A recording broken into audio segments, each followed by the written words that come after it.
नमस्कार, बहुत स्वागत आपका। मैं हूं आपके साथ मनुरा सक्सेना।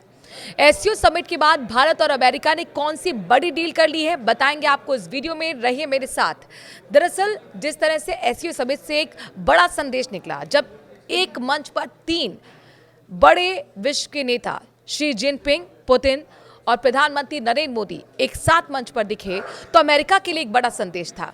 वर्ल्ड ऑर्डर क्या चेंज होने वाला है, इसको लेकर चर्चा शुरू हो गई और इसका यह असर हुआ कि कहीं ना कहीं अमेरिका के तेवर ढीले पड़ गए। ट्रंप की धाक लगा मानो कि कमजोर हो रही है और ऐसे में एक बड़ी डील की चर्चा इस वक्त चारों तरफ सुनाई दे रही है, जो कि भारत और अमेरिका के बीच हुई है एससीओ समिट के बाद। अमेरिकी राष्ट्रपति डोनाल्ड ट्रंप की ओर से भारत पर 50% टैरिफ लगाने के बाद से दोनों देशों के बीच रिश्तों में दूरियां बढ़ गई हैं। इन सब के बीच अमेरिका की फ्लोसवर्स कॉर्पोरेशन और भारत की कोर एनर्जी सिस्टम लिमिटेड ने एक महत्वपूर्ण समझौते पर हस्ताक्षर किए हैं, जिसके तहत प्राइमरी कूलेंट पंप तकनीक भारत आएगी और इस समझौते से भारत के परमाणु ऊर्जा क्षेत्र को नई गति मिलने की उम्मीद है। परमाणु ऊर्जा को लेकर भारत यूएस के बीच हुई डील। ये समझौता वॉशिंगटन डीसी में अमेरिकी ऊर्जा विभाग और भारतीय दूतावास के अधिकारियों की उपस्थिति में संपन्न हुआ।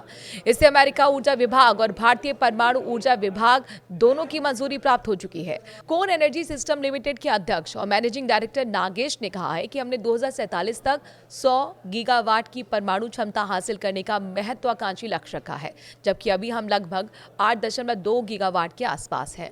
नागेश ने कहा कि परमाणु ऊर्जा संयंत्रों के निर्माण में सबसे महत्वपूर्ण बात सप्लाई चेन होती है, जिसमें सबसे जरूरी उपकरण रिएक्टर होता है और इसके बाद प्राइमरी कूलेंट पंप। उन्होंने कहा कि भारत में इस तकनीक को बनाने वाले विक्रेताओं की संख्या बेहद सीमित है।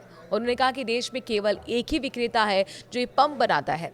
ऐसे में इस क्षेत्र में विश्व की अग्रणी कंपनी फ्लोसवर्स के साथ ये समझौता करना बेहद महत्वपूर्ण उपलब्धि है।